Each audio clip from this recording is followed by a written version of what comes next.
Hello good morning friends, स्वागत है मेरे अनदर वीडियो में। तो फ्रेंड्स, आज की वीडियो में बात करेंगे कि इंडिया पोस्ट पेमेंट बैंक में सीनियर सिटीजन का किस तरह से अकाउंट ओपन करते हैं और अकाउंट ओपन करने के बाद में उसमें आधार सीडिंग भी किस तरह से करते हैं, पूरा कंप्लीट डिटेल बताने जा रहे हैं। क्योंकि आधार सीडिंग करना ज़रूरी इसलिए हो जाता है, जो भी पेंशन आता है अभी तो पेंशन आधार सीडिंग अकाउंट नंबर में ही आता है और वो आधार सीडिंग सबसे अच्छा इंडिया पोस्ट पेमेंट बैंक में ही होता है। तो फ्रेंड्स, इसके लिए हमें सबसे पहले यूज़र आईडी और पासवर्ड को फिल करेंगे। यूज़र आईडी और पासवर्ड फिल कर लेने के बाद में नीचे लॉगिन का बटन है, लॉगिन में क्लिक करेंगे तो देख सकते हैं हमने सक्सेसफुली लॉगिन कर लिया है एप्लीकेशन को। तो अब हमें सीनियर सिटीजन का अकाउंट ओपन करना है। तो अकाउंट ओपन करने के लिए ऊपर देख सकते हैं ओपन न्यू अकाउंट है, उस पर हमें क्लिक करना है। उसके बाद यहाँ पूछा है कि आप बाहरी देश के निवासी हैं कि आप इंडिया के हैं, तो इंडिया के हम हैं तो इसमें नो में क्लिक करेंगे। नो में क्लिक करने के बाद में यहाँ देख सकते हैं दो अकाउंट का टाइप है, तो पहला रेगुलर अकाउंट, दूसरा मैंडेट अकाउंट। तो हमें रेगुलर अकाउंट में क्लिक करके आगे बढ़ेंगे। जैसे आगे बढ़ेंगे यहाँ देख सकते हैं आपको बेसिक इन्फॉर्मेशन में सबसे पहले मोबाइल नंबर को फिल करना है। तो जल्दी से मोबाइल नंबर को यहाँ फिल करते हैं। मोबाइल नंबर फिल कर लेने के बाद में आपको अकाउंट का टाइप चूज कर लेना है।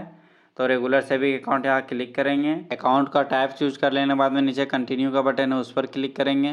कंटिन्यू में जैसे ही क्लिक करेंगे तो थोड़ा सा हमें वेट करना है। उसके बाद जो भी आप नंबर डालेंगे उसमें OTP जाएगा, तो OTP को यहाँ पर जल्दी से फिल करते हैं। तो देख सकते हैं OTP हमने फिल कर लिया है। OTP फिल करने के बाद में नीचे सबमिट बटन में क्लिक करेंगे। सबमिट में जैसे ही क्लिक करेंगे तो जिसका भी अकाउंट खोलना रहेगा उसका आधार नंबर को यहाँ सबसे पहले फिल करना है। तो जल्दी से हम आधार नंबर यहाँ फिल करते हैं। आधार नंबर फिल करने के बाद में नीचे फिर से कन्फर्म करना है आधार नंबर को, तो हम उसे भी यहाँ कन्फर्म कर लेते हैं। तो देख सकते हैं हमने आधार नंबर फिर से री इंटर कर दिया। उसके बाद नीचे आई एग्री में क्लिक करेंगे और सबमिट का बटन में क्लिक करना होगा।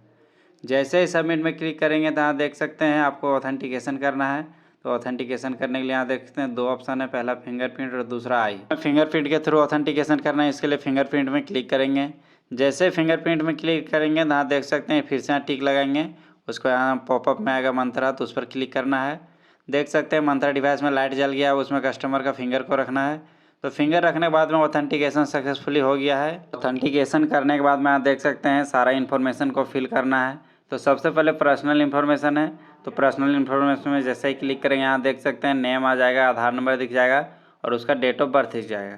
हाँ, डेट ऑफ बर्थ देख सकते हैं 1/1/1954 है। हाँ, 60 साल से अधिक इसका हो गया है और नीचे उसका एड्रेस है और जेंडर भी बता दिया है। उसके बाद और नीचे स्क्रॉल करेंगे तो उसका माता का नाम लिखना है। माता का नाम लिखने के बाद में हस्बैंड का नाम लिखना है। हस्बैंड का नाम लिखने के बाद में फिर से माता का नाम लिखना है। तो जल्दी से हम सारा डेटा को फिल करते हैं। कुछ फिल कर लेने के बाद में नीचे सेव का बटन है, उस पर हमें क्लिक करना होगा। जैसे सेव में क्लिक करें यहाँ देख सकते हैं दूसरा स्टेप हमें फिल करना है पेन एंड कम्युनिकेशन एड्रेस को। तो पैन कार्ड होगा तो पैन कार्ड देंगे, अदरवाइज फॉर्म 60 यहाँ पर फिल करना है। तो जल्दी से फॉर्म 60 यहाँ पर फिल करते हैं। फॉर्म 60 फिल कर लेने के बाद में नीचे फिर से सेव का बटन है, उस पर क्लिक करेंगे। तो देख सकते हैं हमने दूसरा स्टेप भी पूरा कर लिया है। उसके बाद यहाँ देखते हैं तीसरा स्टेप में नॉमिनी का डिटेल को फिल करना है। तो उसके लिए नॉमिनी डिटेल में क्लिक करेंगे।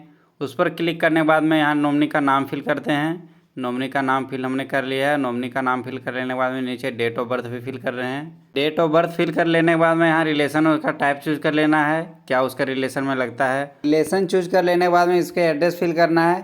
अगर the same as the applicant होगा तो उस पर टिक लगा के नीचे सेव बटन में क्लिक करेंगे। सेव में क्लिक करने के बाद में देख सकते हैं तीसरा स्टेप भी पूरा हो गया है। तीसरा कंप्लीट होने के बाद में चौथा हमें फिल करना है। इसके लिए एडिशनल इन्फॉर्मेशन में क्लिक करेंगे। जैसे एडिशनल इन्फॉर्मेशन में क्लिक करेंगे यहाँ देख सकते हैं नेशनलिटी सेलेक्ट कर लेना है, मैरिटल स्टेटस सेलेक्ट कर लेना है। उसके बाद ऑक्यूपेशन भी यहाँ सेलेक्ट कर लेना है। सारा चीज़ सेलेक्ट कर लेने के बाद में यहाँ ग्रॉस टोटल इनकम आपको फिल कर लेना है। तो जल्दी से सारा चीज़ को फिल करते हैं। उसके बाद एजुकेशन का क्वालिफिकेशन भी चूज कर लेना है। उसके बाद नीचे सेव का बटन में क्लिक करेंगे। जैसे ही सेव का बटन में क्लिक करेंगे तो देख सकते हैं चौथा स्टेप कंप्लीट हो गया। पांचवा स्टेप में हमें DBT करना है। तो DBT करने के लिए हमें पांचवा स्टेप में क्लिक करना होगा। पांचवा स्टेप में यहाँ देख सकते हैं अकाउंट इन्फॉर्मेशन है, उस पर हमें क्लिक करना होगा। जैसे उस पर क्लिक करेंगे यहाँ देख सकते हैं आधार सीडिंग करने के लिए यहाँ देख सकते हैं पहला ऑप्शन में हमें क्लिक करना होगा। जैसे पहला ऑप्शन में क्लिक करेंगे तो नीचे वेरीफाई का ऑप्शन होगा, तो वेरीफाई करेंगे। वेरीफाई में ऑथेंटिकेशन करना होगा फिंगरप्रिंट के थ्रू। तो फिंगरप्रिंट से हमें फिर से यहाँ ऑथेंटिकेशन कर लेते हैं। उसके लिए मंत्रा के थ्रू ऑथेंटिकेशन करना होगा, जिस तरह पिछली बार किए थे। तो देख सकते हैं हमने ऑथेंटिकेशन भी सक्सेसफुली कर लिया है। ऑथेंटिकेशन करने के बाद में यहाँ बता दिया है कि कौन बैंक में पहले से DBT था। उसके बाद यहाँ पूछा है कि जो आपका DBT मैपिंग रहेगा वो आप इंडिया पोस्ट पेमेंट बैंक के साथ करना चाहते हैं कि नहीं करना चाहते हैं। अगर यदि मैपिंग करना रहेगा तो यस में क्लिक करेंगे और नहीं करना रहेगा तो नो में क्लिक करके आगे बढ़ेंगे।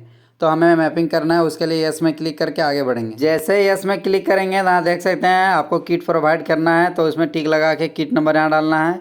अगर देखिए आपके पास अवेलेबल नहीं है तो उसे छोड़ के नीचे इनिशियल अमाउंट में 0 डालना है।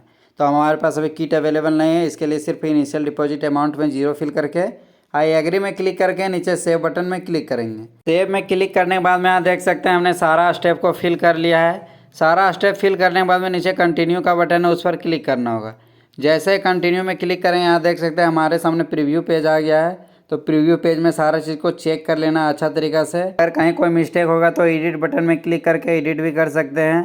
तो हमारा सब कुछ ठीक है तो ठीक है, इसके लिए हमें नीचे कन्फर्म का बटन है, उस पर क्लिक करना होगा। जैसे कन्फर्म में क्लिक करेंगे यहाँ देखते हैं कंसेंट को एग्री करना है, उसके बाद फिर से सबमिट में क्लिक करेंगे। सबमिट में क्लिक करने के बाद में फिंगरप्रिंट से फिर से ऑथेंटिकेशन करना होगा। तो मंत्रा के थ्रू हमें फिर से ऑथेंटिकेशन कर लेते हैं।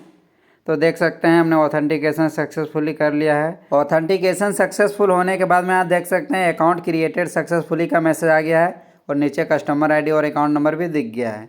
तो फ्रेंड्स इस तरह से किसी भी सीनियर सिटीजन का अकाउंट ओपनिंग बहुत ही आसानी से कर सकते हैं, वो भी मात्र 6 मिनट में। तो फ्रेंड्स आज की वीडियो में इतना ही, फिर मिलते हैं अगले वीडियो अगले टॉपिक के साथ। तब तक के लिए जय हिंद, वंदे मातरम, धन्यवाद।